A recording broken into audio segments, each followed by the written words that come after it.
खबरों के सिलसिले को आगे बढ़ाते हैं। इस्लामाबाद हाईकोर्ट के रजिस्ट्रार ऑफिस ने तोशाखाना 2 केस में बानी पीटीआई की सजा मुअत्तल करके जमानत पर रिहा करने की दरख्वास्त पर एतराज लगा दिया है। रजिस्ट्रार ऑफिस का कहना है कि दरख्वास्त गुजार की मरकजी अपील पर भी एतराज़ात लगाए गए हैं, मगर मुकर्ररा मुद्दत के अंदर वो एतराज़ात दूर नहीं किए गए। जब एतराज़ात बरकरार हों तो दरख्वास्त कैसे समाअत के लिए लगाई जा सकती है, बात करेंगे। इस्लामाबाद से समा के नुमाइंदा खुसूसी कमरुल मुनव्वर हमें ज्वाइन कर चुके हैं। कमर, क्या एतराज़ उठाया गया है? जी, जो तोशाखाना 2 केस में एतराज़ लगाया गया था उसमें क्या ये कहा गया था कि अपील पर रजिस्ट्रार के एतराज़ात जो हैं वो 7 दिन में दूर करने होते हैं और ये टाइम बार्ड होता है, ताहम बर वक्त एतराज़ात दूर ना करने का वक्त जो है वो गुजर गया। इसी वजह से इस दरख्वास्त को इस तरह इंटरटेन जो है वो नहीं किया जा सकता।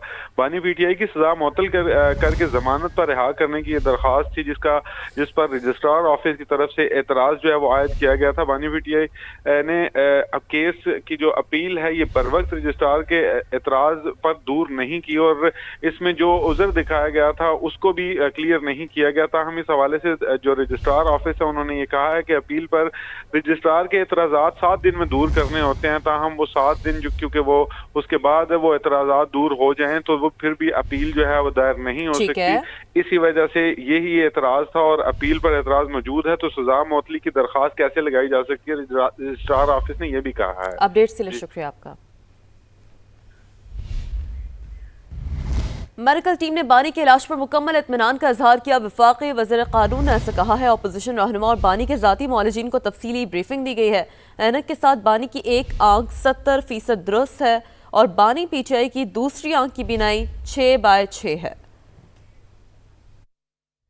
आजकल बहुत ज़्यादा शोर होगा है कि जी पता नहीं क्या होने जा रहा है और बानी पीटीआई के साथ क्या हो चुका है। उनका सुप्रीम कोर्ट के हुक्म पे दोबारा मुआयना हुआ है तो वो 35-25 वाली बात उनकी वो नज़र वाली ऐनक अगर वो इस्तेमाल कर रहे हैं तो तकरीबन 70% एक आँख ठीक है, दूसरी 6/6 है, तो ऐसी परेशानी की बात नहीं। खैबर पख्तूनख्वा की हुकूमत से ये ज़रूर कहूँगा, सरकारी सतह पे मोटरवेज़ की और जीटी रोड्स की जो बंदिश है ये एक गैर आइनी इक़दाम है।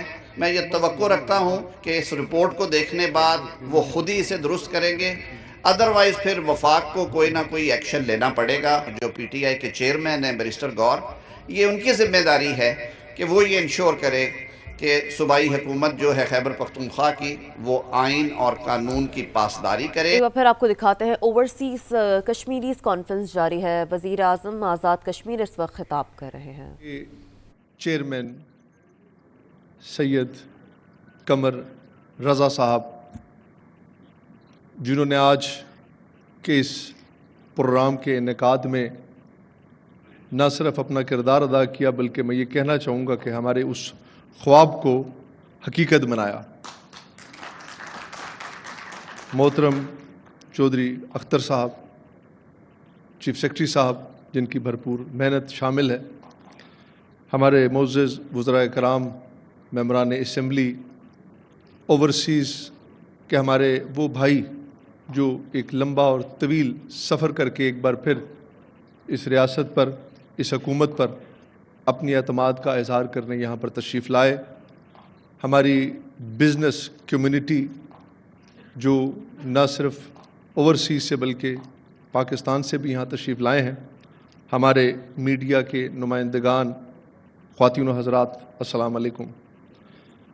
मैं सबसे पहले आप सबका शुक्रिया अदा करूँगा क्योंकि आज का ये जो प्रोग्राम है ये रवायती नहीं है और आपको यकीन दिलाता हूँ कि आज गुफ्तन नशिस्तन बर्खास्तन नहीं होगा।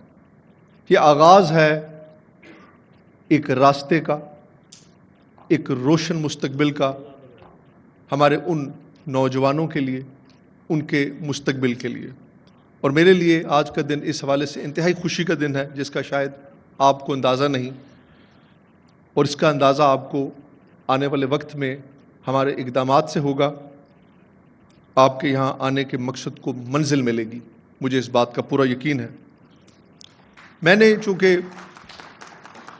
मैं अक्सर लिख कर बात नहीं करता, लेकिन चूँकि मैं चाहता हूँ कि बात आज के इस प्रोग्राम के हवाले से तरतीब से की जाए, کیونکہ اس کی اہمیت میری نظر میں آج بے انتہا ہے، چونکہ یہ آغاز ہے۔ ہم آزاد ہیں اپنی شناخت میں، اپنی سیاست میں، اپنی قانون سازی میں اور اپنی تعمیر و ترقی کے فیصلوں میں۔ We do not afford to take these blessings for granted۔ آزادی کی اس نعمت کی اصل قدر ہمیں اس وقت ہوتی ہے کہ جب کنٹرول لائن کے اس پار بسنے والے ہمارے کشمیری، ہمارے بہن بھائی، ہمارے عزیز و اقارب اور ہمارے رشتہ دار، ہم ان کی حالت زار کو دیکھتے ہیں، ان کی تکلیفوں کو دیکھتے ہیں کہ کس طرح سے ان کا اسپیشل سٹیٹس ختم کر کے ٹیٹوریل اور ایتھنک آئیڈینٹی کو کرش کیا گیا، ان کو محکوم بنا کر ان کی تذلیل کی گئی۔ ہمارے دل اس پر افسردہ ہیں، لیکن دوسری طرف ہم اللہ کی ذات کا شکر بھی ادا کرتے ہیں کہ ہمیں اس مشکل حالات میں بھی آج ہم آزادی کی فضاؤں میں سانس لے رہے ہیں۔ ہمیں فخر ہے ان پر جو ہماری آزادی کا دفاع اپنی خون سے کرتے ہیں، جن کے ہوتے ہوئے وہ قابض بھارتی افواج محکوم بنانا تو دور کی بات، یہ سوچنا تو دور کی بات، یہ خواب بھی نہیں دیکھ سکتی۔ ہم انہیں بھی سلام پیش کرتے ہیں۔ ہم آزاد ہیں اپنی صنعتی، تجارتی، معاشی ترقی کی پالیسی میکنگ میں۔ پالیسی کی ایگزیکیوشن کے ذریعے ہم اپنی سمت کے تعین کے لیے آج کا اس کنونشن کا انعقاد کیا گیا ہے۔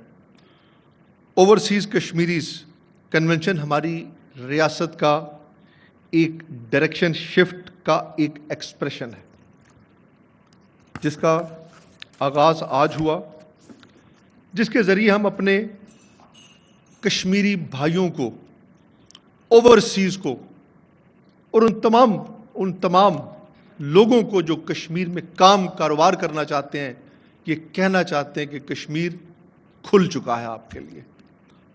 Kashmir is now open for business. اب یہ ہماری ترجیحات میں ہے، اور اس کا پہلا کانکریٹ سٹیپ اوورسیز کشمیریوں کی پراپرٹیز اور ریئل اسٹیٹ کے تحفظ کے لیے اسپیشل کورٹس کا قیام ہے، جس کی میری کابینہ نے منظوری دے دی ہے۔ Special courts for overseas Kashmiri properties electronic mean سے شہادتیں وصول کرنے کا اختیار رکھتے ہیں، اور صرف 90 دن کے اندر یہ ہر کیس کا فیصلہ سنانے کے پابند ہوں گے۔ ہمارے ایکسپریشن آف انٹرسٹ کا دوسرا انیشیٹو اوورسیز کمیشن کا قیام اور پہلے اوورسیز کمشنر کا تقرر ہے۔ یہ کمشنر پردیش میں اوورسیز کشمیریوں کے کونسلر ہوں گے اور کشمیر میں ان کے سفیر ہوں گے، اور انہیں ریاست